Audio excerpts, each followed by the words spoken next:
civil engineering. Uh, moving on. So first of all, when we think about premier technical institution of India, everyone I think knows about the Indian Institute of Technology, IIT.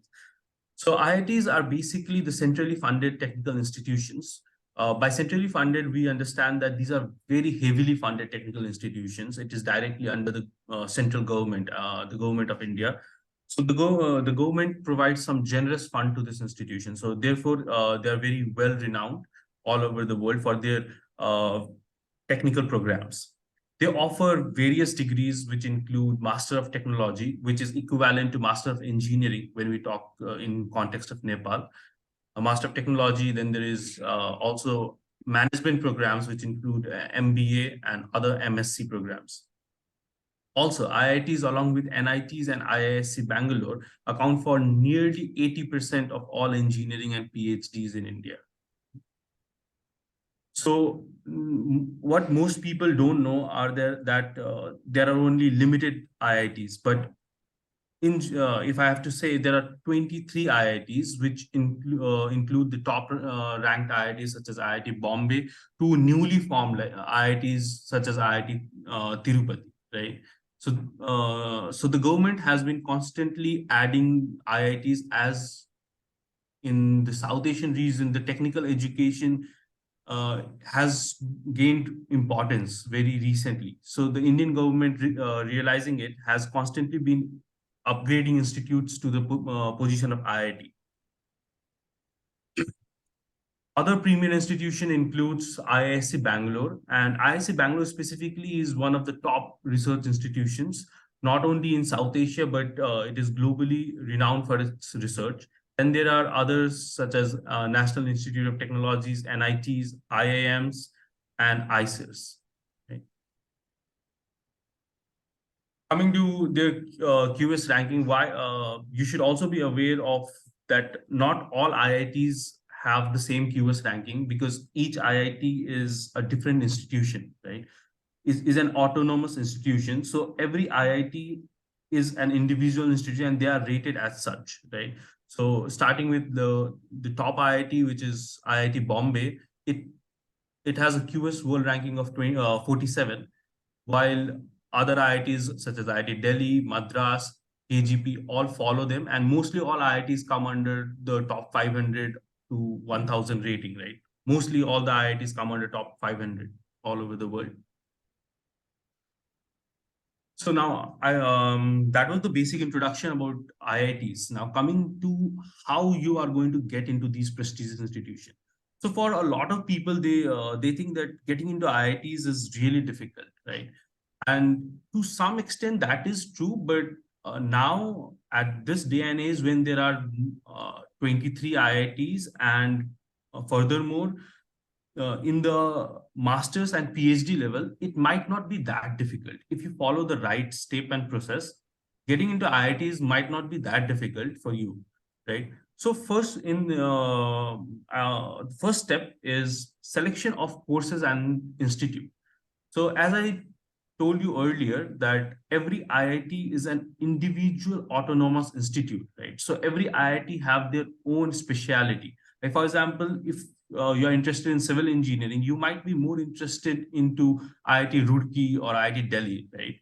Or if you're interested in computer science engineering, IIT Bombay or IIT Madras might be the institute you might be interested in, because every IIT has their own core field, right? Like in which they are very much specialized, and they hold great ranking. For example, as an example, IIT ISM, it ranks among the top 25 institute for mining and petroleum engineering all over the world. So it is highly ranked for mining and petroleum. So you'll find a lot of people who are interested in mining and petroleum, they would be skipping IIT Bombay to come to IIT ISM, right? So you should also keep in mind the core areas of each IIT, and choose your courses and the institute appropriately.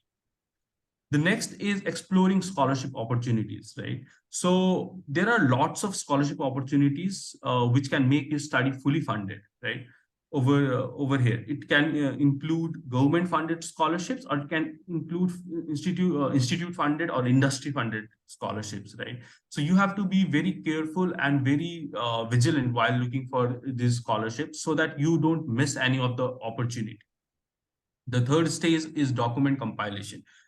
Now, I don't think I have anything important to add to this, as Naresh sir and Kamal sir have already added a lot about document compilation, and the document requirements are almost similar, that you will be requiring your CV, your letter of recommendation. Yes, maybe IITs, they give a pass away to the English language testing, as they consider that India and Nepal or other neighboring countries, they have whichever have the instruction medium as English. Like, for example, if your institution has the instruction medium as English, they think that it is equivalent to the Indian standards, and therefore they do not require any English language testing. So you don't have to worry about IELTS or TOEFL.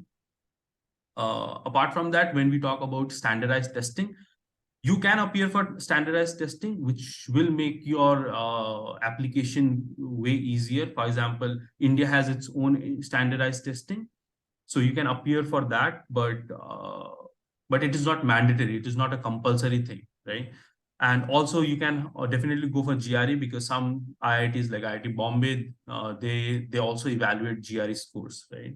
And GRE and GMAT, if someone is interested in to pursue MBA program, so GMAT is another option which you can definitely look into. But these are not compulsory at IITs. Now, once you have compiled these documents, then you can apply it. Now, application depends. Like, you can apply through a single portal, because IITs also have a single platform, or you can apply to each IIT separately, right? So for that, you have to visit the portal, which I'll be mentioning later on in my presentation. Either you have to visit the portal, or you can directly visit the website of IITs. You can go through their application deadline, and the application deadline, I'll give you an example. Like there for ISM or for Roorkee, there are two session, right? Two session of intake, right? One is called the monsoon, another is called the winter session, right? So in the winter session, the application deadline is somewhat around November, December, and in the monsoon, it is somewhere around I think May, around May, June, right?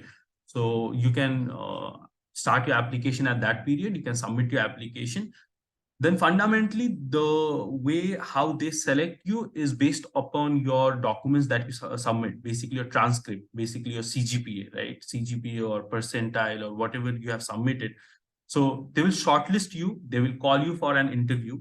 Now, interview process, it is again depending on the institute. It can sometimes be even written test. Like, for example, IIT Kanpur, this year they took written test because there were a lot of application, and to shortlist them, they took written test in engineering, right? So they the written test, it is not to be worried about. It's simple mathematics, right? So they will ask you questions from fundamental mathematics and fundamental physics, right?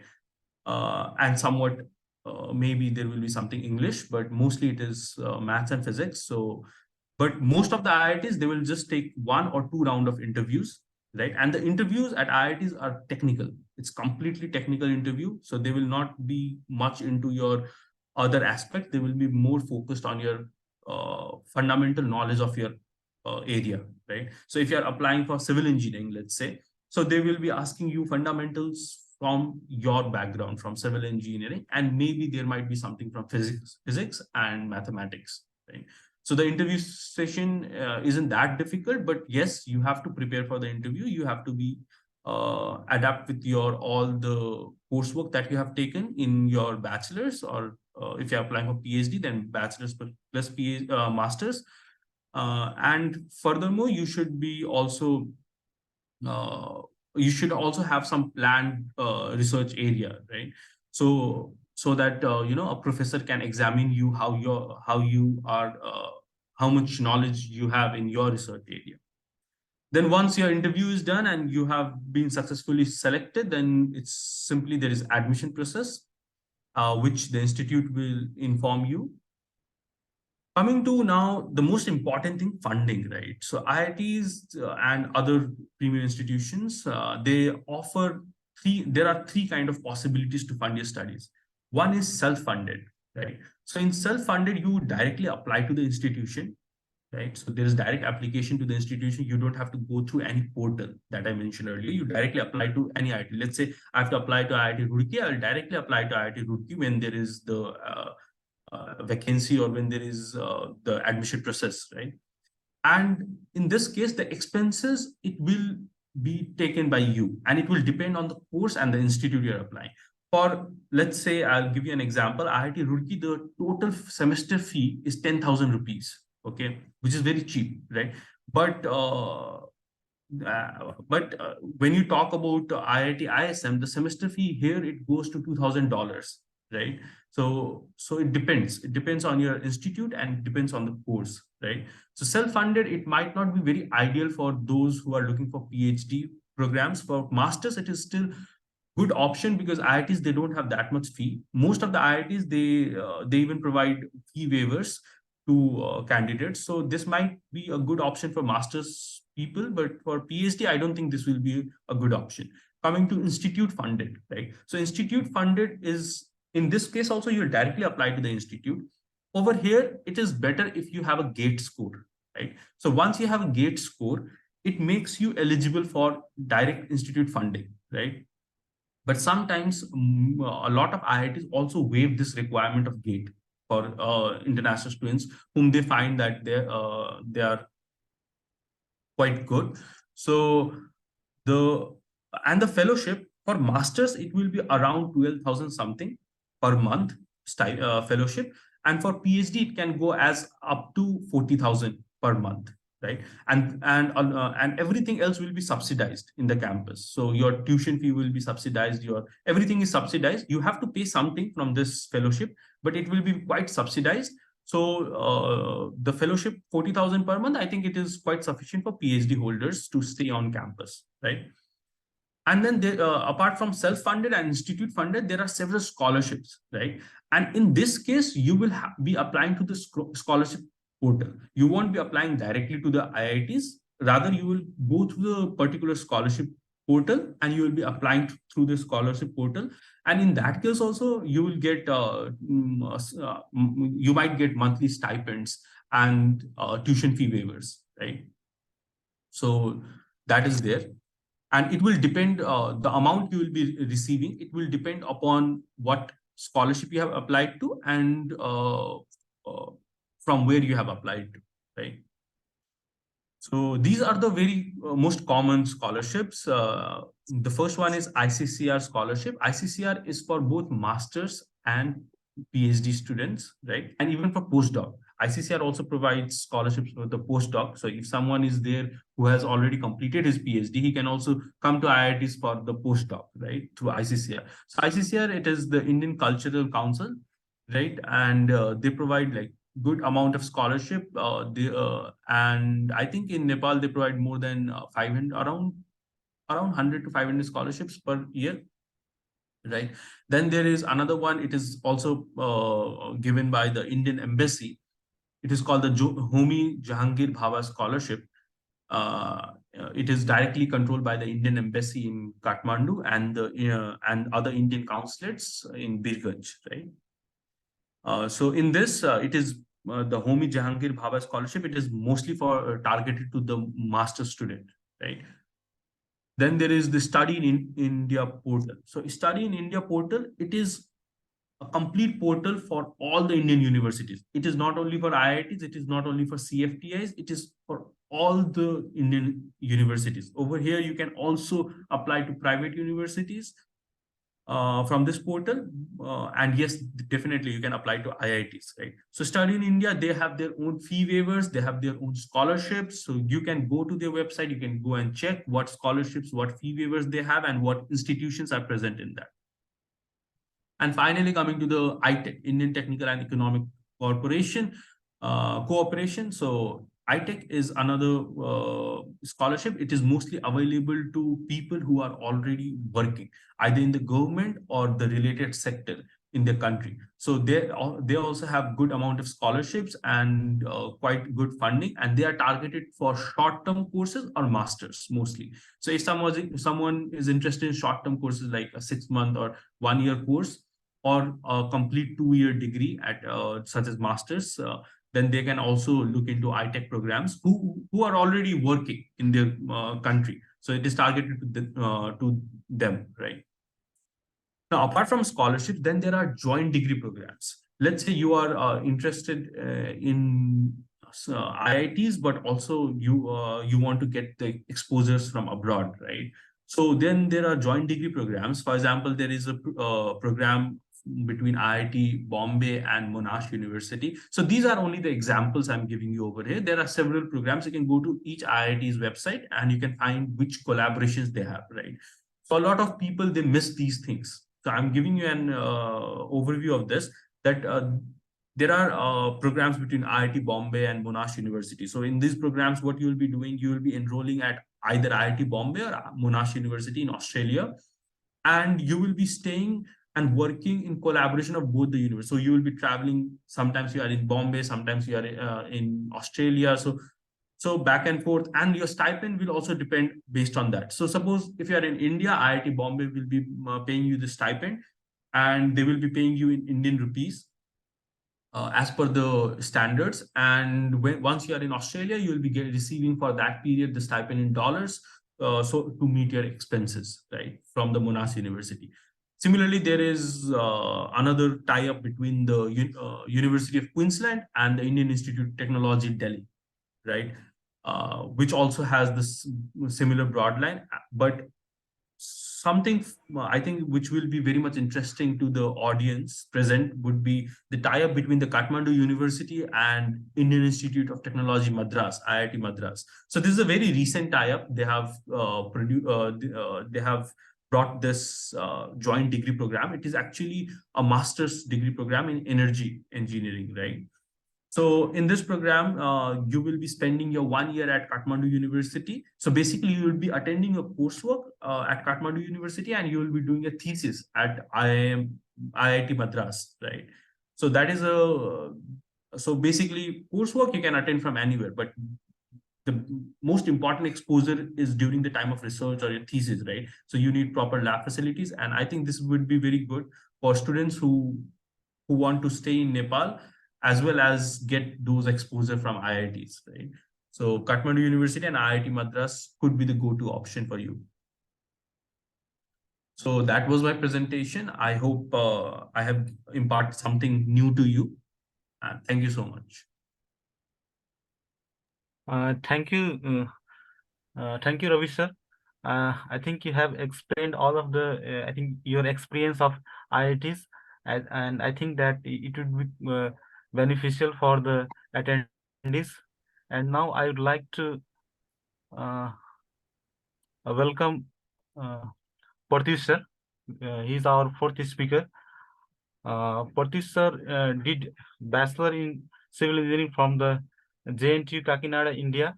He was also a recipient of gold medalist at IIT Roorkee. He did masters in earthquake engineering, and during his master's study, he was able to also do internship, or I think do some courses at the Technical University of Munich. I think he will explain this part in explain his experience in his presentation.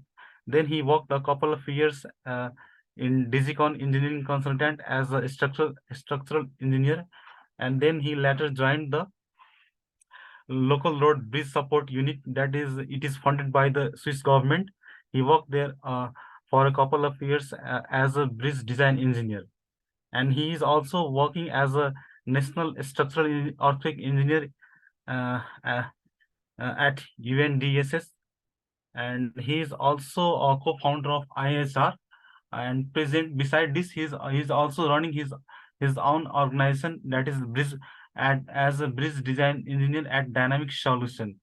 He has published I think lots of research paper in several esteemed journals, that is MDPI, Elsevier, and his area of interest includes multi-hazard, including earthquake, wind, floods, vulnerability of various infrastructures. So that's all. Now I would like to welcome Partheesh sir. Partheesh sir, please share your experience. Thank you Rakesh sir धेरैजना नेपालीमा नेपालबाट हुन्छ sir, हुन्छ। हामीसँग दुईटै ल्याङ्ग्वेजमा जुनमा easy हुन्छ त्यही सर गर्दा हुन्छ। सरले केही फरक पर्दैन सर। हामी नेपालीमै बोल्नु है त म चाहिँ हस् सर। अब त्यहाँ हाम्रो साथीहरूले फर्स्टमा त्यहाँ युएसदेखि लिएर युरोपदेखि लिएर अब इन्डियासम्मको सबै हामीले एप्लिकेसन प्रोसेस चाहिँ राम्ररी सबै कन्भे गर्नुभएको छ। नरेश सरले चाहिँ युएसको प्रोसेसहरू भयो, कमल सरले युरोपको जेनरल र स्विजरल्यान्डको स्पेसिफिक, अनि फेरि हाम्रो रवि सरले चाहिँ भर्खरै इन्डियाको भन्नुभयो। त्यसपछि सायद चाइनाको र अरू फिनल्यान्डहरू पनि कुराहरू आउला। मैले चाहिँ आफ्नो जेनरल प्रोसेस भन्दा पनि आफ्नो एक्सपिरियन्स मात्रै सेयर गर्न खोजेँ। अब यो ब्याचलर मास्टरहरू सिद्ध्याएर अब म चाहिँ पछि रिसर्च धेरै कन्टिन्यू गर्न सकेको छैन। अहिले कन्सल्टिङ रिसर्चतिर स्विच गरिरहेको छु अहिले। अनि त्यो भएर मेरो एउटा प्रेजेन्टेसन मैले आफ्नो पास्ट एक्सपिरियन्स जुन चाहिँ अहिले हाम्रो पार्टिसिपेन्ट्सलाई इन्ट्रेस्टिङ हुनसक्छ त्यो चाहिँ हजुर। स्टडी इन इन्डिया र जर्मनी राकेश सरले भने जस्तै अब हाम्रो यहाँ पार्टिसिपेन्ट्सहरूको एउटा रेजिस्ट्रेसन हामीले फर्म फ्लोट गरेको छ। त्यसमा लगभग 30जनाले चाहिँ फर्म भर्नु भएको छ अनि धेरैजना 80% चाहिँ त्यसमा स्टुडेन्ट्स हुनुहुँदो रहेछ। अनि अलिअलि चाहिँ एज अ लेक्चरर काम गर्दै हुनुहुन्छ अनि अलिअलि चाहिँ कन्सल्टिङ या इन्जिनियरिङ सेक्टरतिर काम गर्दै हुनुहुन्छ। सो मोस्टली स्टुडेन्ट्सहरूलाई फोकस गर्दा चाहिँ धेरैजनाले चाहिँ ब्याचलर्स लेभलमा मास्टर्स कम्प्लिट गरेको चाहिँ थोरै मात्रै मान्छे हुनुहुन्छ। धेरैजना चाहिँ ब्याचलर्स लेभल पढ्दै कि त कम्प्लिट गरेको टाइपमा हुँदो रहेछ। त्यो मैले चाहिँ आफ्नो ब्याचलर अब नेपालमा पढिनँ, इन्डियामा पढेको थिएँ मैले। त्यो इन्डियन एम्बेसीको स्कलरसिप हुन्छ एउटा ब्याचलर पढ्नको लागि। अनि त्यो स्कलरसिपबाट जेएनटियू काकीनाडा इन्डियामा पढेको थिएँ। अनि त्यसमा चाहिँ हाम्रो के भएको थियो भन्दाखेरि अब 4th इयरमा सिधै जम्प गरौँ। अब त्यो 1st, 2nd, 3rd इयर त पढाइ भयो होइन। अब नेपालभन्दा फरक चाहिँ त्यहाँ के हुँदो रहेछ भन्दाखेरि यहाँ चाहिँ हामी ग्रेजुएसनमा पहिला फोकस गर्छौँ। 4th इयरमा लगभग हामीले यो कलेज एक्टिभिटिजहरू हुन्छ होइन, इन्टर्नसिपको कुराहरू हुन्छ। अनि त्यसपछि यो थेसिस प्रोजेक्टहरू गरेर सिद्ध्याउँछौँ। अनि डिग्री लिएपछि बल्ल लाइसेन्स एक्जाम दिने अनि त्यसपछि त्यहाँ विदेशमा एप्लाई गर्ने, कहाँ के गर्ने भनेर सोध्छौँ। तर इन्डियामा चाहिँ धेरै फरक कहाँ हुँदो रहेछ भन्दाखेरि यो 4th इयरमै क्यारियरको प्लानिङ पुरै सुरु हुँदो रहेछ। त्यसैले मैले पनि अब त्यही साथीहरूकै तिनीहरूले जे गरिरहेको थियो त्यसैलाई फलो गर्दै एउटा चाहिँ गेट एक्जाम भन्ने हुँदो रहेछ मास्टर्स पढ्नको लागि, कि त पिएसयू हुन्छ त्यहाँ पब्लिक सर्भिस कम्पनीहरू, तिनीहरूमा जबको लागि चाहिँ यो गेट एक्जाम भन्ने एउटा हुँदो रहेछ। भनेपछि यो नेपालको प्राधिकरणहरू जे हुन्छ नि त्यस्तो टाइपको कम्पनीहरूमा जब पनि त्यसैले दिलाउँछ। अनि अर्को चाहिँ आइआइटीहरूमा त्यो पढ्नको लागि कि त जुनै पनि युनिभर्सिटीमा मास्टर्स पढ्नको लागि चाहिँ यसले काम लाग्छ गेट एक्जाम मास्टर्स र पिएचडीको लागि। अर्को चाहिँ एउटा युपिएससी हुँदो रहेछ। मलाई सानोदेखि नेभी हेर्दाखेरि अब टिभीहरूमा देखेर होला त्यसमा एकदमै कुल लाग्ने भएर अब त्यो नेभीको पनि एक्जाम ल्याएको थिएँ, रिटन एक्जाम। अनि अर्को चाहिँ कलेज प्लेसमेन्ट भन्ने, त्यहाँ चाहिँ इन्डियामा कलेजमै स्टुडेन्टहरूलाई त्यो जबको लागि लिन आउँदो रहेछ कम्पनीहरू चाहिँ। कलेजमै आएर अनि सबै स्टुडेन्टहरूले चाहिँ कलेजभित्रै इन्टरभ्यू गराइदिने अनि सर्टेन नम्बर अफ स्टुडेन्ट्सहरूले जति चाहिएको छ त्यो अनुसार सेलेक्सन गरेर अनि स्यालेरीको प्याकेजहरू सबै दिएर यो डिग्री भ्याउने बित्तिकै केही न केही चाहिँ मेरो हातमा हुनु पऱ्यो भन्ने सोच हुँदो रहेछ। कि त गेट एक्जाम, कि त युपिएससी, कि त यो कलेज प्लेसमेन्ट्सहरू कतितिर हुँदो रहेछ। मेरो पनि एउटा प्लेसमेन्ट चाहिँ एउटा ट्रान्समिसन टावरको एउटा कम्पनी छ स्टेयरलाइट भन्ने, त्यसमा भएको थियो। अनि त्यस्तै युपिएससीको नेभीमा भइहाल्यो रिटन एक्जाममा। अनि गेट एक्जाम निक्ल्यो। अब सबै यसो सोद्धाखेरि प्यारेन्ट्सहरूलाई पनि सोधेँ के ठिक हुन्छ भनेर। अनि उहाँहरूले चाहिँ त्यो गेट एक्जाम नै अहिले ठिक छ आइआइटीहरूमा पढ्न पाउनु भनेकै राम्रो हुन्छ। अब नेभीहरू उहाँहरूले डर लागिहाल्छ प्यारेन्ट्सहरूले होइन। अनि प्लेसमेन्ट जस अहिले जब त्यो पैसा खाँचो छैन, अब प्लेसमेन्टहरूमा अहिले जानु परेन भनेर भन्नुभयो उहाँहरूले। अनि त्यो हिसाबले चाहिँ मैले गेट एक्जामलाई प्रिफर गरेर मेरो चाहिँ त्यहाँ काउन्सिलिङ भन्ने एउटा हुँदो रहेछ। त्यो गेट एक्जामको ऱ्याङ्क्सहरू आएपछि त्यो डिग्री कोर्स चुज गर्ने, कुन कोर्स कहाँ पढ्न चाहन्छु भनेर। अनि त्यसमा चाहिँ मैले डिफ्रेन्ट कोर्सेसहरू पिक गरेको थिएँ। मोस्टली यो त्यहाँ स्कलरसिप पनि हुन्छ एमएचआरडीको, मिनिस्ट्री अफ ह्युमन रिसोर्स डेभलपमेन्टको स्कलरसिप गेट एक्जाम क्वालिफाइड स्टुडेन्ट्सहरूको लागि।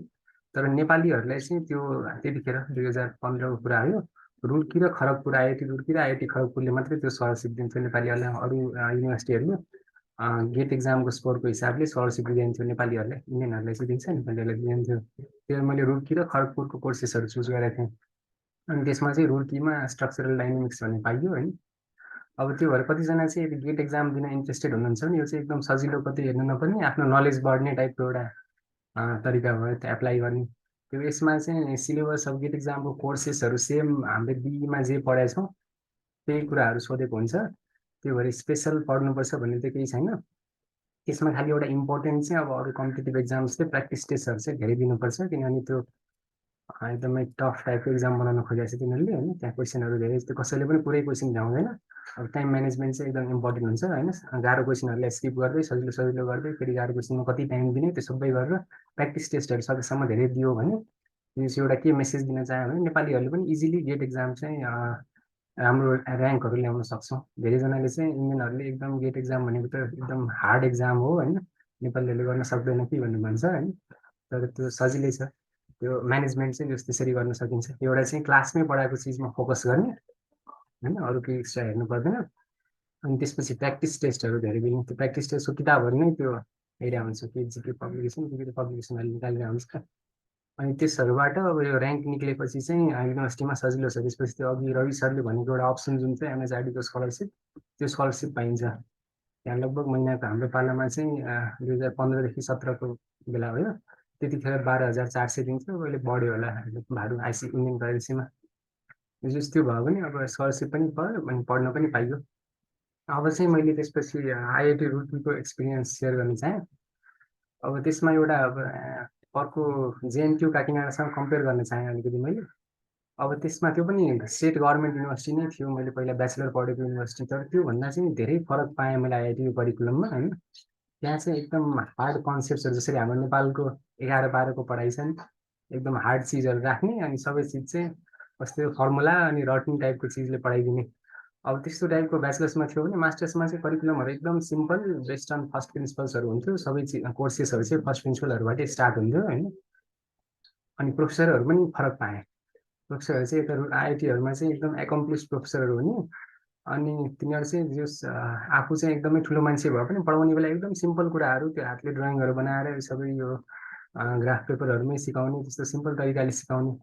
उता चाहिँ ब्याचलर पढ्दाखेरि चाहिँ के भएको थियो भन्दाखेरि त्यो धेरै प्रोफेसरहरू गफ चाहिँ एकदम ठुल्ठुलो होइन। अनि त्यसपछि त्यहाँ काम चाहिँ तिनीहरूले अहिले त्यस्तो ठुलो ठुलो कामहरू नगरेको, त्यो भएर त्यो इफेक्टिभ चाहिँ नहुने। त्यो तिनीहरूले भनेको कुरा चाहिँ जे तिनीहरूले सेयर गरिरहेको छ त्यो कुरा चाहिँ हामी इफेक्टिभली लर्न गर्न नसक्ने, किनभने तिनीहरूले आफैले त्यो सल्भ गरेको प्रब्लम भन्दा पनि तिनीहरूले पनि किताबमा काहीँ इक्वेसनहरू हेरेर त्यो पढेर अनि सिकाइरहेको हुन्थ्यो नि त।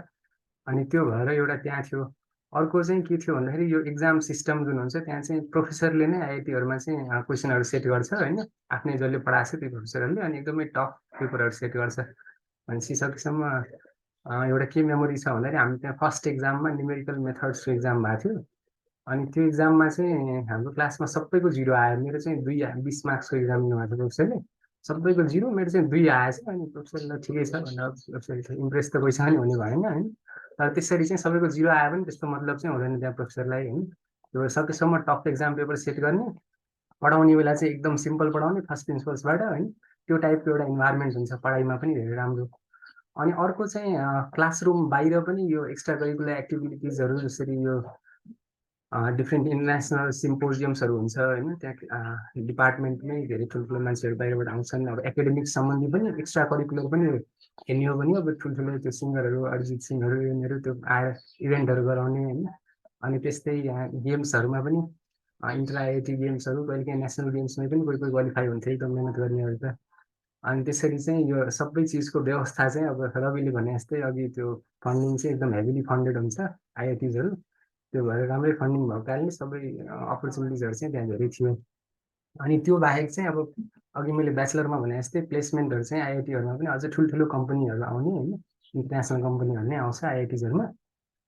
अनि त्यस्तै स्कलरसिप्सहरू हुन्छ त्यहाँ डिफ्रेन्ट पढाइको बेलाको, जसरी एमएचआरडी त एउटा थियो नि, अरू पनि स्कलरसिप्सहरू एप्लाई गर्न मिल्छ, जस्तै पिएचडीको लागि कि त मास्टर्सकै बेला। जस्तो जुन मध्ये चाहिँ एउटा मैले डार्ट स्कलरसिपमा एप्लाई गरेर, अनि अघि राकेश सरले भने जस्तै जर्मनीको ट्युन युनिट चाहिँ गएको थिएँ त्यो डार्ट स्कलरसिपबाट। र अर्को हाम्रो यो साथीहरूको लागि मेरो एक्सपिरियन्स चाहिँ यति भयो। अर्को के हाइलाइट गर्न चाहेँ भने अहिले चाहिँ आइआइटीमा एडमिसन पाउन पहिलाभन्दा धेरै सजिलो भएको छ। यो अहिले रिसेन्ट ब्याचको एक्सपिरियन्स हो होइन।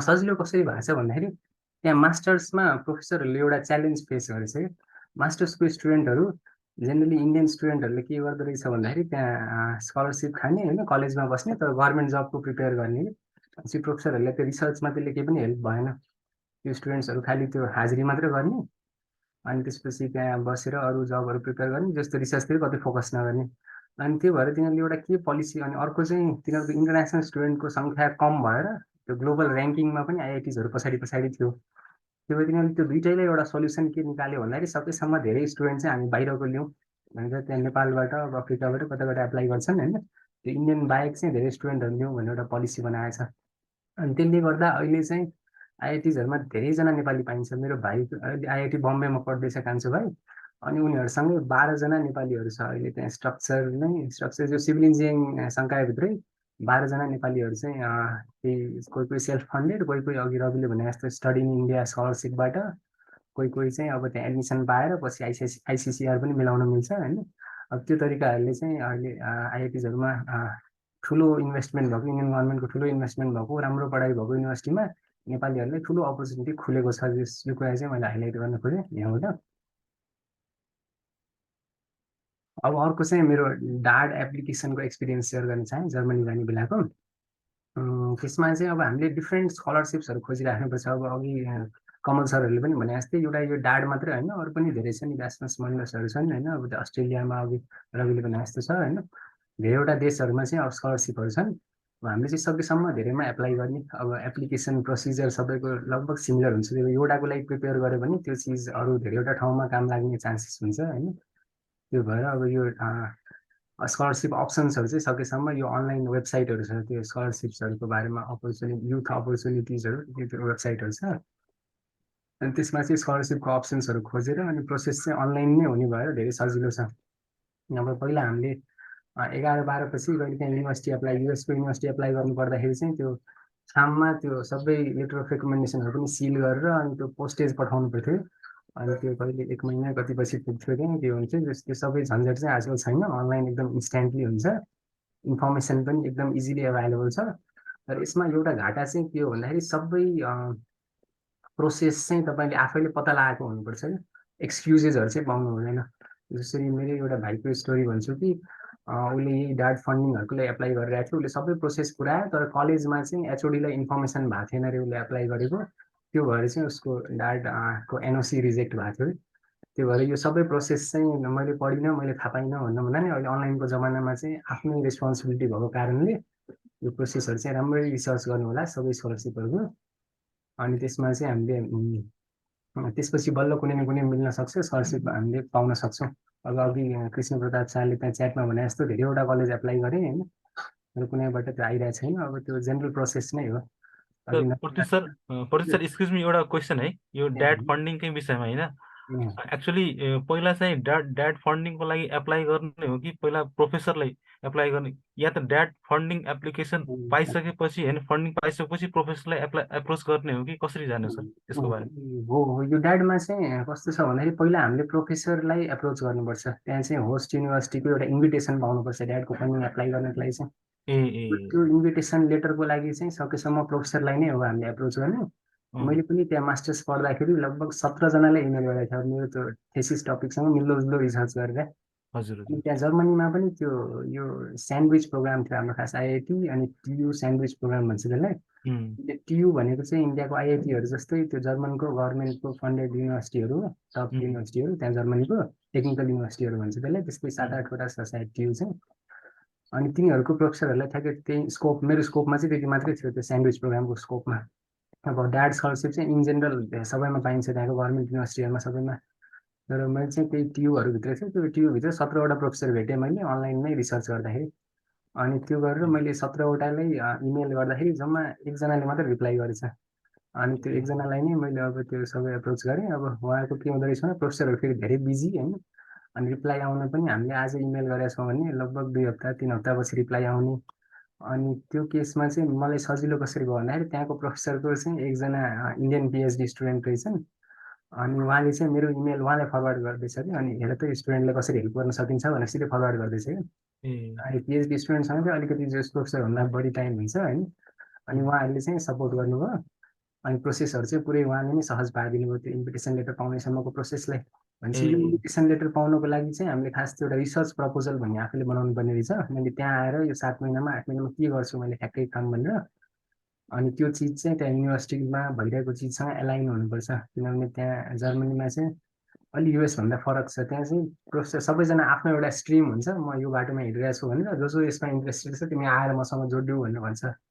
अब पछि यसपछि ईश्वर सरले भन्नु होला, युएसमा चाहिँ अलिक फरक हुँदो रहेछ, तिम्रो इन्ट्रेस्ट के हो त्यो अनुसार प्रोफेसरले डिजाइन गरिदिन्छन् रिसर्चहरू होइन, अनि प्रोफेसरसँग हेल्प गरेर डिजाइन गर्नु मिल्छ। यो जर्मनीको अब एउटा फिक्स नै हुन्छ। अब हाम्रो डिपार्टमेन्ट TU म्युनिकको चेयर अफ स्ट्रक्चर एनालाइसिसमा चाहिँ तिनीहरू सबैजना एउटा सफ्टवेयर बनाउनमा लागेको रहेछ क्या, यो मल्टिफिजिक्स सल्भर भन्ने एउटा रहेछ होइन, जसले चाहिँ यो स्ट्रक्चर अनि फ्लुइड्स होइन विन्ड कि त वाटर त्यो सबैले चाहिँ इन्टरेक्सनलाई मोडल गर्न सक्ने टाइपको एउटा सफ्टवेयर मल्टिफिजिक्स भन्छ त्यसलाई होइन। त्यो सफ्टवेयर बनाउनु चाहिँ त्यो डिपार्टमेन्टकै अब्जेक्टिभ रहेछ। त्यहाँ लगभग 16-17 जना PhD स्टुडेन्ट थियो, अनि सबैजनाले कुनै न कुनै एउटा पार्टलाई यो पार्ट यो विन्डको सल्भर चाहिँ तिमीले बनाउँछौ, विन्डको एनालाइसिस कसैले गर्यो भने तिमीले गर्छौ, अब यो CFD भनेपछि यो फ्लुइडतिर केही गर्नु पऱ्यो भने तिमीले गर्छौ भने चाहिँ सबैको PhD टपिक चाहिँ त्योसँग एउटा पार्टमा एसाइन हुन्थ्यो त्यही अब्जेक्टिभमा। अनि त्यो तरिकाले चाहिँ मैले पनि एउटा त्यही PhD स्टुडेन्टले जे गरिरहेको थियो त्यही सम्बन्धी एउटा उहाँलाई नै सोधेर होइन यसरी यसरी गर्छु भनेर एउटा 3-4 पेजको रिसर्च प्रपोजल बनाएँ। अनि त्यो भएपछि मेरो इन्भिटेसन लेटर आयो।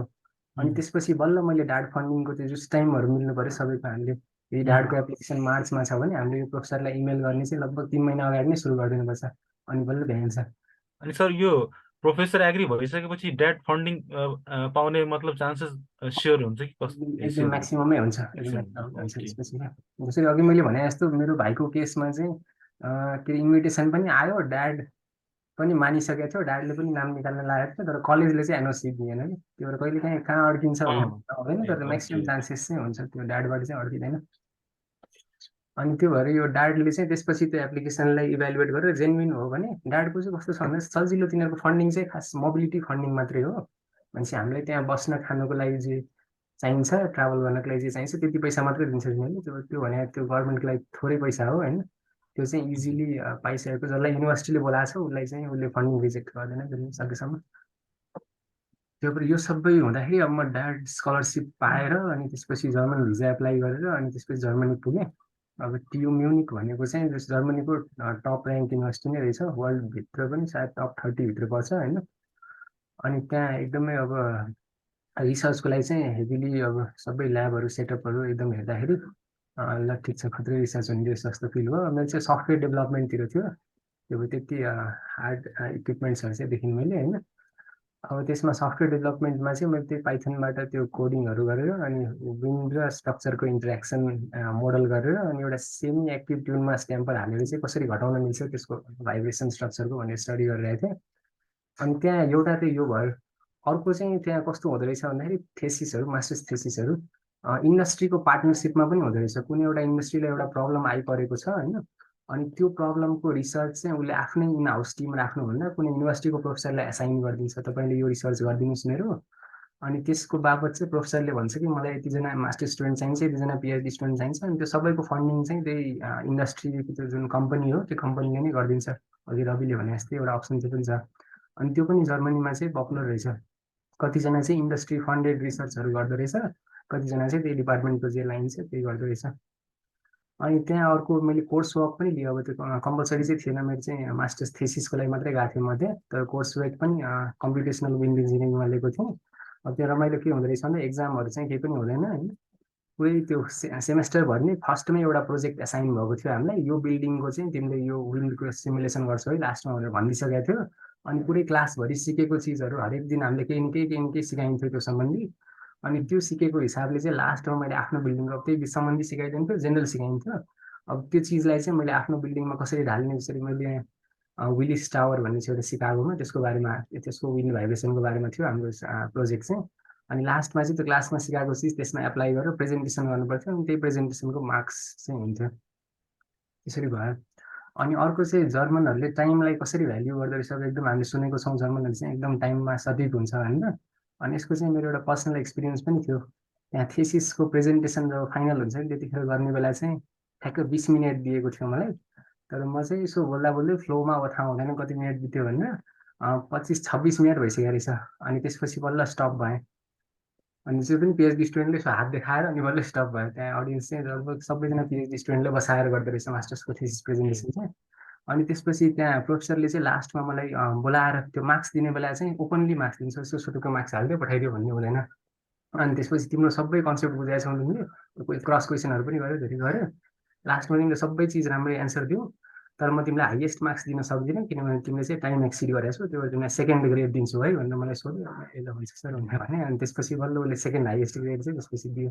त्यो भएर टाइमको कारणले धेरै बोलेर चाहिँ मार्क्स गुम्दो रहेछ क्या त्यसले। अब चाहिँ यस्तो टाइपको हुँदैछ। अर्को चाहिँ प्रोफेसरहरूले चाहिँ एक्टिभली कोलाबोरेसनको लागि त्यहाँ काम गर्दो रहेछ क्या। जसरी मेरो म त्यहाँ गएको पनि त्यो प्रोफेसरहरूको इन्ट्रेस्ट रहेछ क्या। त्यो चाहिँ कस्तो भन्दाखेरि त्यहाँ टियु म्युनिकको प्रोफेसरले चाहिँ आइआइटीको प्रोफेसरसँग कोलाबोरेट गर्न चाहेर चाहिँ त्यहाँको स्टुडेन्टलाई एज अ चेन युज गरेको रहेछ है। भनेपछि त्यो भनेको यो प्रोफेसरहरूले त अब आफ्नै ल्याब सेटअप छँदैछ, आफ्नै सबै चिज छ, त्यही पनि कोलाबोरेसन किन चाहियो भनेर हामीलाई लाग्ला। तर खास त्यो अहिले चाहिँ रिसर्चमा सबै चिज चाहिँ आइडियामा डिपेन्ड हुँदो रहेछ क्या। अब एउटा जर्मनीको जस्तो इन्भाइरोमेन्ट छ, कहिलेकाहीँ त्यो प्रोफेसरले खोजेको सोल्युसन चाहिँ त्यो इन्भाइरोमेन्टमा नआउन पनि सक्छ क्या। त्यसले गर्दा चाहिँ उनले बाहिरको युनिभर्सिटीहरूसँग कोलाबोरेसनलाई एकदमै महत्त्व दिँदो रहेछ है। पछि गएर मैले जब नेपाल आएँ अनि नेपालमा पनि थोरै थोरै रिसर्चहरूमा इन्भल्भ भएको थिएँ। अनि विन्ड सम्बन्धी एउटा हाम्रो त्यो बाह्रपर्सामा ठुलो हावाहुरी आएको थियो एकचोटि 2019-20तिर। अनि त्यो टाइममा चाहिँ त्यहाँ गएर हामीले एउटा स्टडी गरेर के भएको रहेछ भन्ने स्टडी गरेर छापेका थियौँ।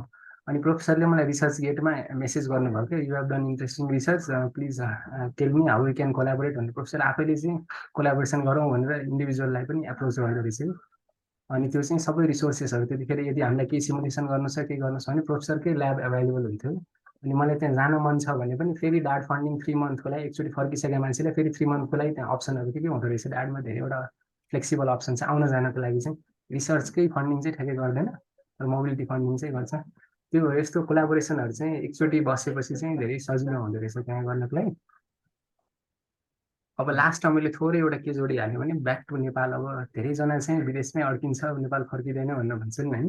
तर मेरो चाहिँ सब्जेक्ट नै यस्तो थियो कि त्यो अर्थक्वेक इन्जिनियरिङ थियो मेरो मास्टर्सको टपिक। अनि त्यो अर्थक्वेक इन्जिनियरिङ चाहिँ अब नेपालमै अर्थक्वेक आएको थियो त्यो टाइममा 2017तिर रिकन्स्ट्रक्सन भइरहेको थियो नेपालमा। त्यही भएर म त होइन अब प्लेसमेन्ट सेसन केही पनि बस्दिनँ मास्टर्समा चाहिँ। अनि सिधै नेपालै जान्छु भनेर नेपालमा फर्केँ। अनि नेपालमा चाहिँ आएर अब यो कन्सल्टेन्सीहरूमा जहाँ त्यो हामीले ठ्याक्कै प्रोजेक्ट डेलिभरी गर्छौँ जहाँबाट। अहिलेसम्म चाहिँ मैले स्टडिज मात्रै गरिरहेको थिएँ, रिसर्च मात्रै गरिरहेको थिएँ। अब चाहिँ प्रोजेक्ट डेलिभरी चाहिँ के हुँदो रहेछ, यहाँ सोसियल एस्पेक्टहरू आउँछ के आउँछ, त्यो सबै सिक्नको लागि चाहिँ कन्सल्टेन्सीमा आएँ। लगभग 2 वर्ष काम गरेँ। अनि त्यसपछि अब अझ फाइनेन्सियली एट्र्याक्टिभ अपर्च्युनिटीहरू आइएनजिओहरूतिर आयो, अनि त्यतातिर पनि काम गऱ्यौँ ब्रिजतिर। अनि त्यसपछि लास्टमा चाहिँ अब यो काम सिक्ने जति देशको बारेमा चाहिँ सिकियो। अब आफ्नै तरिकाले केही सुरु गरौँ भनेर चाहिँ डिफ्रेन्ट यो ट्रेनिङ प्रोग्राम्सहरू, मेन्टरसिप्सहरू यो सुरु गरेका छौँ होइन। अहिले आइआइएचआर भयो एउटा होइन, त्यस्तै डाइनामिक सोल्युसन पनि छ। अनि तिनीहरूको थ्रुबाट चाहिँ हामीले यो रिसर्चमा र यो मेन्टरसिपमा स्टुडेन्ट्सहरूलाई इन्करेज गर्न खोजिरहेका छौँ। अब त्यही सम्बन्धी आजको यो प्रोग्राम पनि हो होइन। अहिले चाहिँ त्यति मात्रै सेयर गरेँ। त्यति क्वेसनहरू छ भने last. Thank you, Pratik sir, for your valuable information regarding the data scholarship as well as the IIT experience.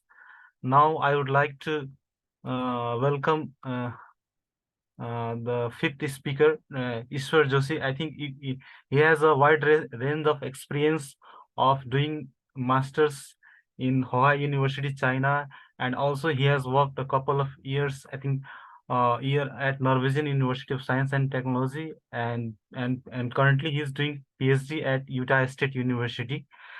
He did bachelor's from the from IIT Pulsar campus, and then he worked as a lecturer at Morgan College of Engineering and Management, and he has also worked in as a project engineer at a Hydrolab Nepal. His research mainly focused on understanding the flow and sediment process in river through field observation, physical models, and process-based models. The understanding is used to prevent water-induced disasters such as floods and sustainable developments of water infrastructure. Besides this, he has also published several numerous papers in esteemed journals as well as in conference papers. So I would like to once again welcome Ishwar Joshi sir. Ishwar sir, now you can share your. Can you hear me? Yeah, it is audible. Now you can share your experience of 3 different I think the nations, first you can, I think you share your experience regarding the China and as well Yeah, as sure, the sure. Norway and India State University. Yeah, good morning all to the participants here and the organizers. So we are in different time zones, so good morning, good evening. There will be all. Okay, I'd like to share my screen, yeah. Okay, okay, yeah.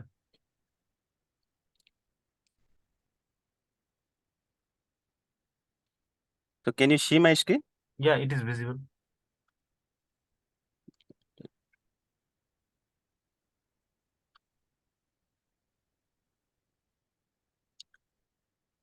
So I'd like to talk about my graduate study experience in 3 different continents uh, and their countries like China, Norway, and USA.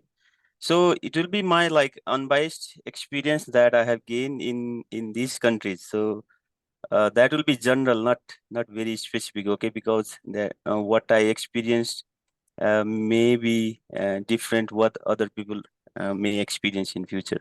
But these will be these will be like general experiences, okay? So thank you, Rakesh sir, for introducing me, and then I'll not go towards that introducing myself. So this is the like outline of my presentation. I'll briefly describe how did I go there and like how are these places for graduate studies. And then in the second, I'll describe about my personal graduate study experience, so that like if you guys go in future, so that you could be prepared very mentally, so that you'll not face that trouble that we faced at initial stages in this country. And the third will be like how which place is good for engineering students, like what are the factors that may affect your study, uh, or what are the factors that you choose these countries, okay? So like how did I go to China? I went to China for my master's degree after I finished my bachelor's degree from Nepal. And then the process is like direct application to universities. Okay, you can once directly apply to the university by their website, and then go to China to study.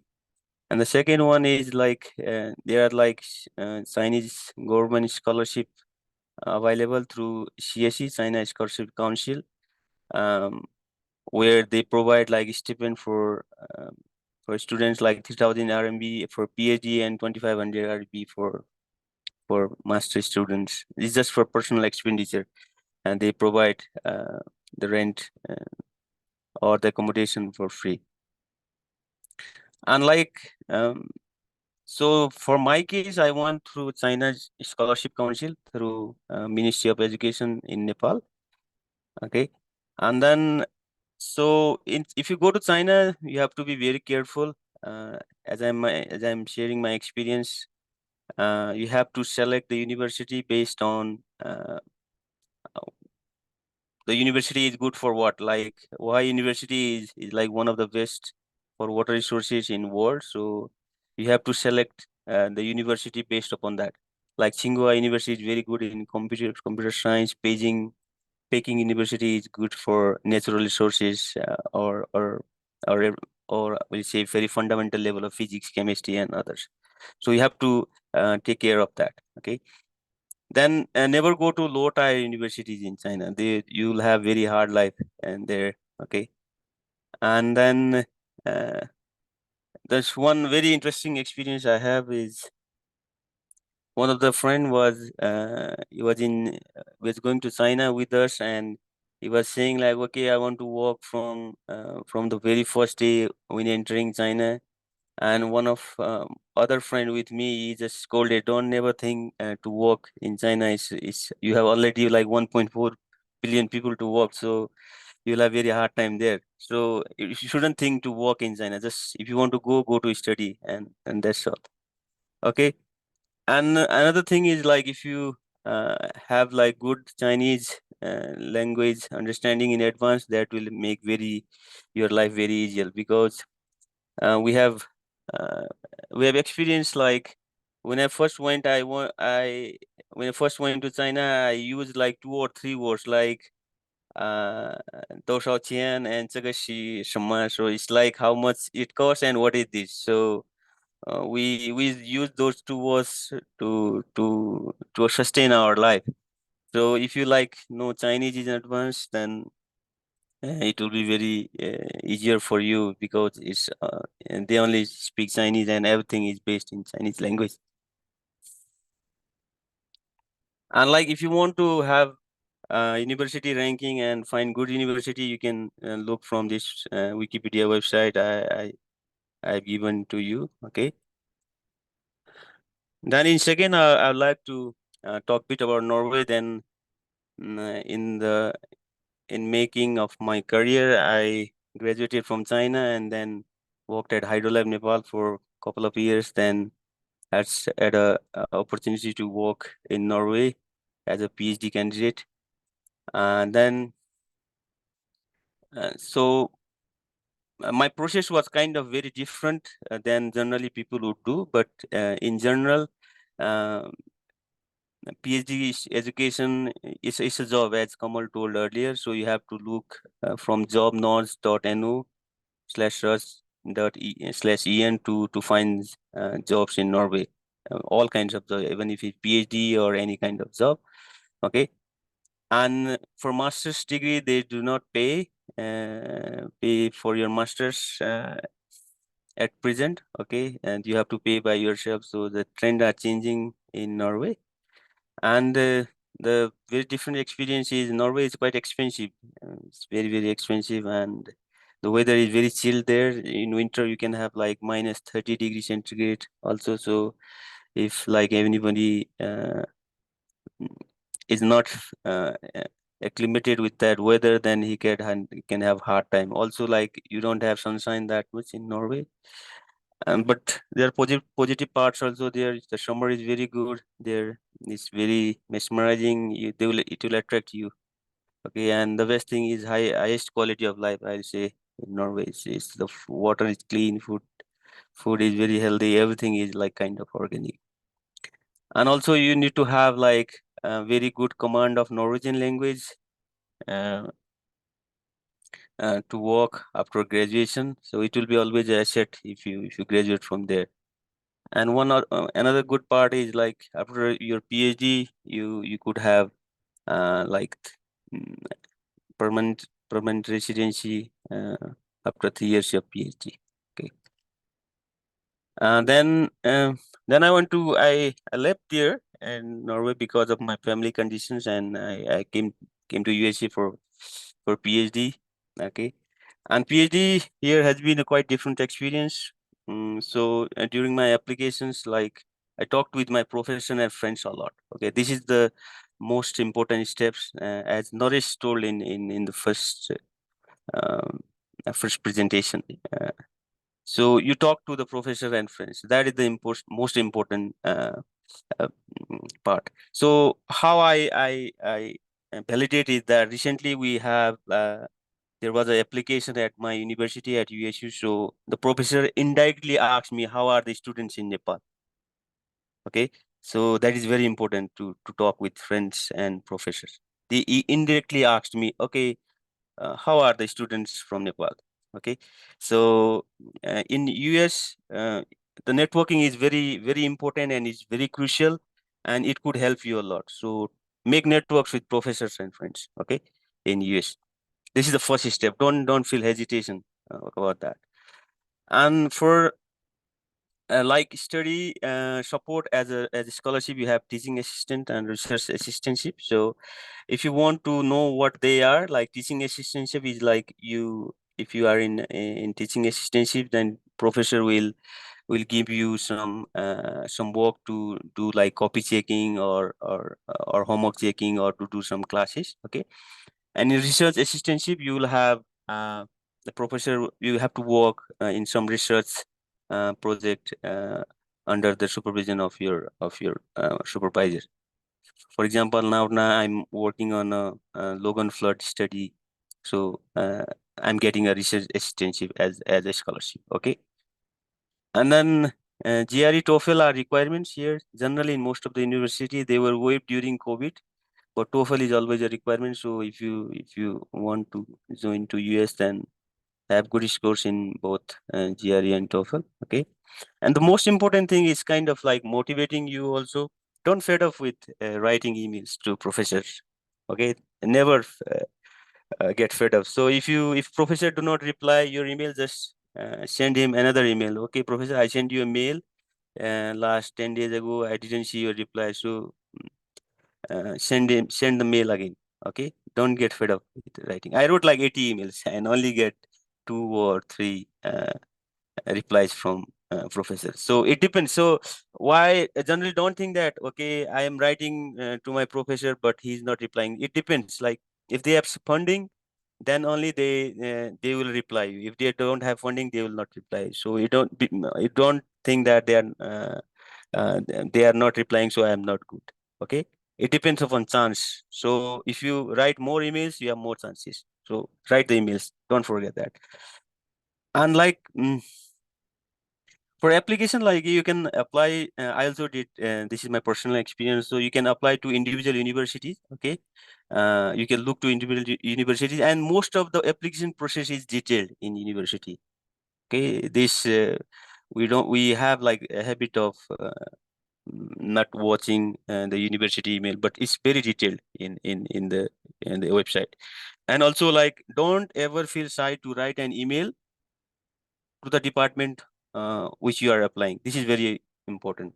Not only the professor. Okay, for example, if you want to apply in civil engineering at Utah State University, and okay, if you don't know what is the TOEFL score or how many recommendation letters are required, so just write an email to the program coordinator. Okay, I am trying to apply to this university. I don't know what is the TOEFL score, or I don't know what is the GRE score, and I don't know how many letter of recommendation are required. So just write. They will reply. They're very interested in them in that, because their job is that. So we have to take in that way. Their job is to reply. Okay, your message. So generally we lack on that.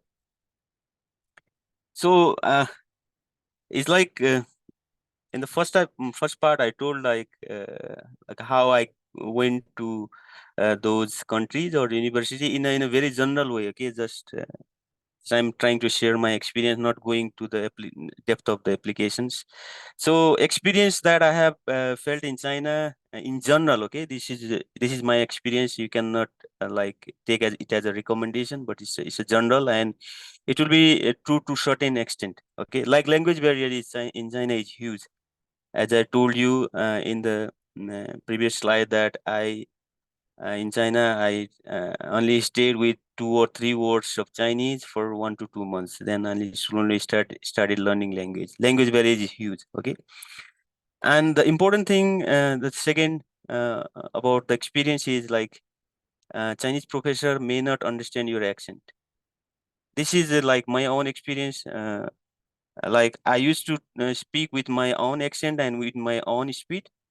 I've defended my proposal also with that, but when defending my thesis, my professor told that you should speak very slowly and with a good accent at the just before my defense. It means that he was not understanding me throughout the year or throughout the semester. So so you have to be careful in that. Okay, so you may think that you are understanding and he is also understanding. Okay, but that may not be possible. Okay, and so one also another experience is like Chinese research culture is actually is very good. It's good, very good for them.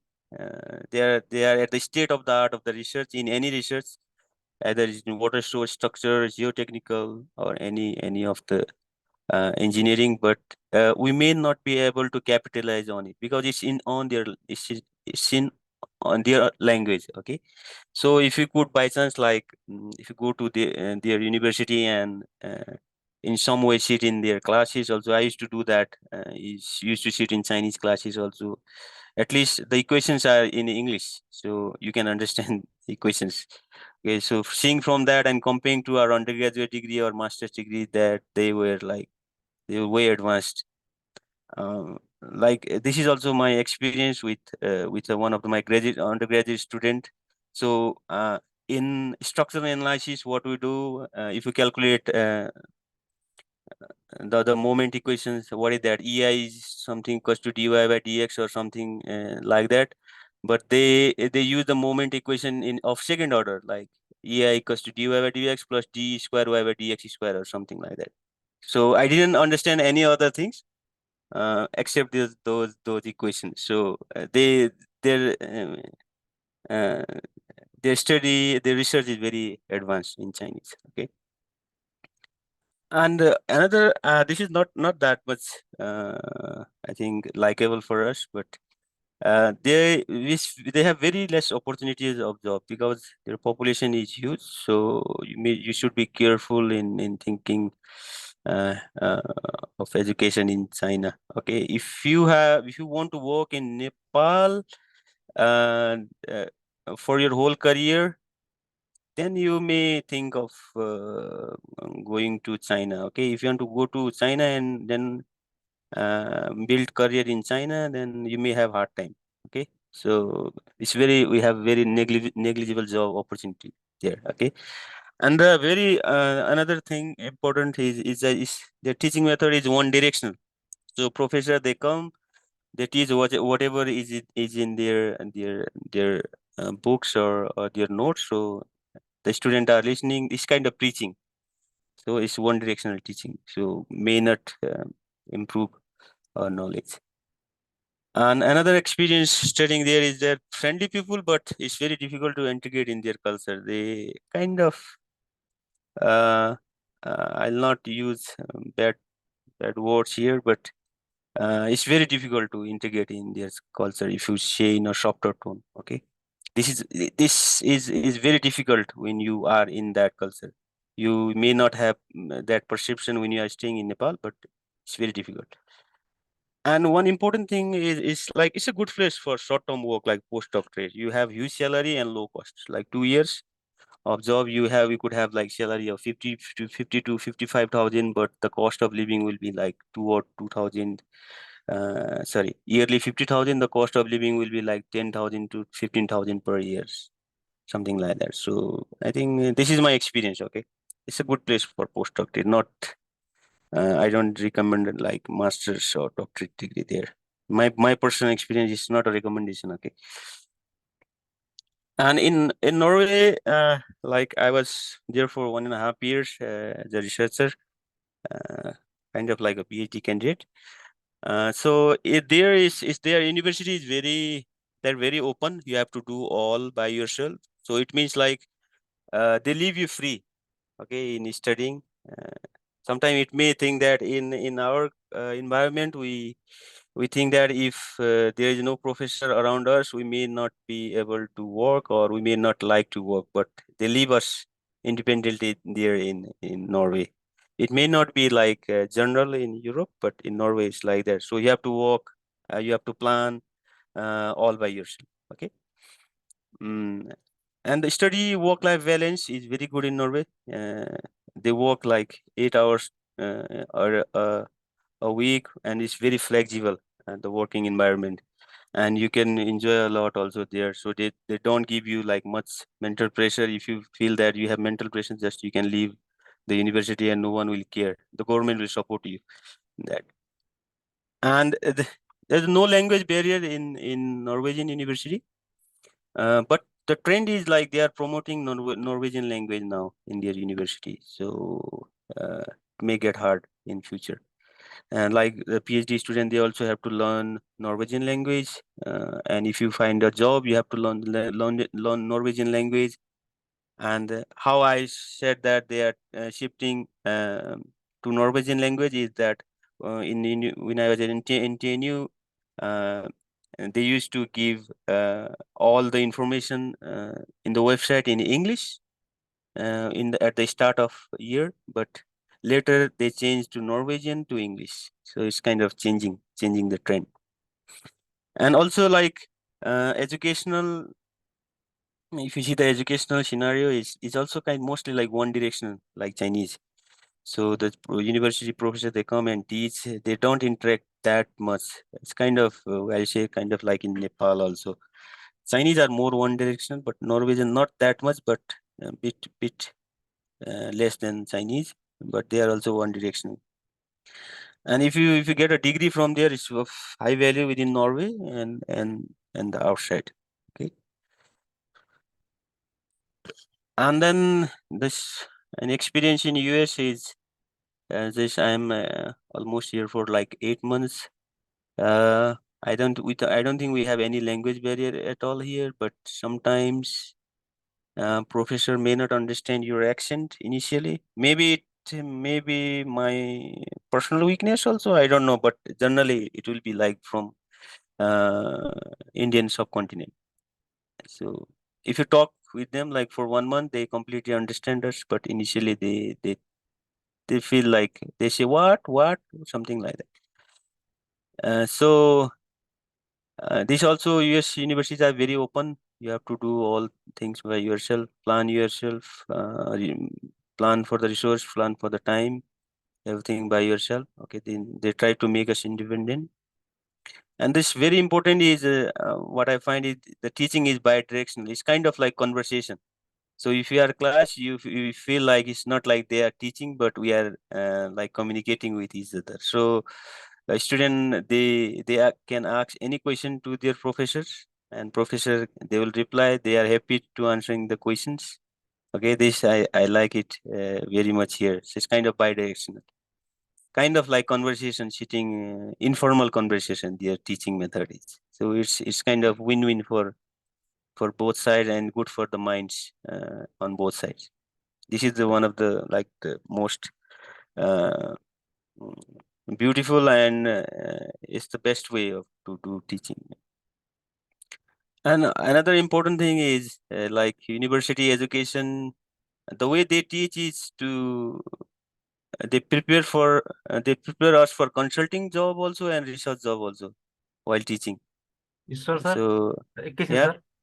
yeah. Sir, we are running. I think we have one speaker more, one Khemji, and Mhm. also we have to discuss the panel discussion. So I think Okay. I'm Is it only cross 15 minutes? Okay, this is last one last slide remaining. Yeah. Okay, sir. So as like they teach us to prepare for both consulting job and research jobs or research work in future. Like if you take the class, they will make us to do project work and also to read the literature, a lot of literature. So it's kind of dual way. And also in US, like you have very high value of education both in US and outside. Okay. Mm. And at the last, like this is my last slide. So if you want to choose kind of like between US, Europe, or Asia, so you look into like these 5 points. Like you think about your career and family or how you want to take them in future. Okay, this is the most important thing. And you have to think of the language also. So are you okay with another different language that you have never thought of? Okay. And culture this also plays a very important, like US is very diverse, Chinese and Norwegian kind of, they're very introverted, so you may not be able to adjust in this culture. So these points are also very important. And attractiveness is also is very crucial. Attractiveness and job opportunities. So like I think US have more job opportunities than in Asia. I'll say that. So I think I don't want like to make an partial judgment, but seeing impartially, you should look at this point uh, and select the universities in those countries. And one thing I'll highly recommend is that if you want to come to foreign country to study and work here, you should do that after bachelor's degree. Uh, this is my recommendation and my personal experience. So it will make your life a bit easier than to come to PhD. Okay. just try to come after bachelor's degree. Then you can do your PhD here also. Yeah, thank you for listening. This is my experience, and I hope all the participants find it interesting. And these are my experiences. Thank you very much. Thank you, sir, for sharing your experience from 3 different countries which you have earned. I think one of the attendees has told has messaged us that better to share your experience in Nepali language. त्यही भएर अब हामी चाहिँ अर्को better अब नेपालीमै कुरा राखौँ हामी हैन। अब हाम्रो अर्को स्पिकर हुनुहुन्छ खेम